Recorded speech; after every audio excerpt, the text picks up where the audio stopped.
هەرچەندە تا ئێستا کۆمسیۆن دەرەنجامە فەرمیەکانی هەڵبژاردننی سینۆی ئاشکرا نەکردووە، بەڵام باز لەوە دەکرێت کە ڕەنگە حکوومەتی داهاتووی هەرێمی کوردستان لە زۆر ڕووەوە لەوانەی پێشوو جیاواز بێت، چونکە ڕەنگە هەندێک لایەن بەشداری تێدا نەکەن. نوێترین بابەتیش کە تایبەتە بە حکوومەت ئەوەیە ڕەنگە ژمارەی وەزارەتەکان لە 21 وەزارەتەوە کەم بکرێتەوە بۆ 11 وەزارەت.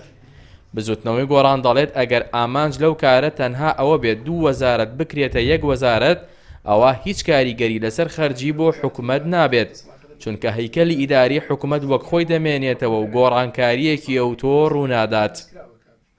لەسەر بنەمای دراسی شورد ئەو بابەتە بکرێت، ئەوە لەوانێت بڕیاریی ڕاستی لە دەربچێت، بەڵام ئەبێت ڕەچای ئەوە بکرێت ئەگەر وەزارەتەکانەکەم بکرێتەوە ئەبێ ئەو وەزارەتە خەدەمیانی کیلغا کرێتەوە، یاسای ژمارەسی پارێزەکانیش هەموار بکرێتەوە بۆی ئەو دەسەڵاتانەی کە لە چوارچەوەی حکوومەتی هەرێمە نامێنێت و لە چوارچەوەی وەزارەتەکانە نامێنێت بدرێت بە پارێزگاکان، واتە دەسەڵاتی لا مرکزی پارێزگاکان زیاد بکرێت بۆی بتوانێت خزمەتی ڕاستەوخۆ پێشکەش بە هاوڵاتیانی سنووری پارێزەکانی خۆیان. ئەو لایەنانەی کە خۆیان بەبراوە دەزانن لە هەڵبژاردنە پەرلەمانیەکەی کوردستاندا خۆیان ساز و ئامادە کردووە ببنە پایەیەکی سەرەکی بۆ پێکهێنانی حکوومەت کە ڕەنگە و پرسیارە دروست بێت بچووکردنەوەی حکوومەت کاریگەری لەسەر بەرکەوتەی لایەنەکان چۆن دەبێت. یەکێتی نیشتیمانی دەڵێت بۆ هەر بڕیارێکی لەو جۆرە جارێ چاوەڕێی دەرەنجامە فەرمیەکانی هەڵبژاردن دەکەین.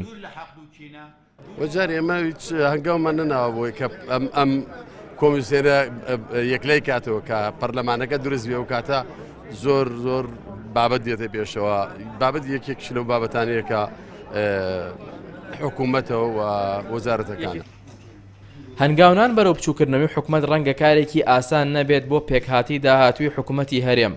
چاودێرانیش بە پێویستی دەزانن بەر لە هەر هەنگاوێکی لەو جۆرە لێکۆڵینەوە و خوێندنەوەیەکی باش بۆ سەر جەمبوارەکان بکرێت و لیژنەیەکی پسپۆڕ لەو بابەتە بکۆڵێتەوە.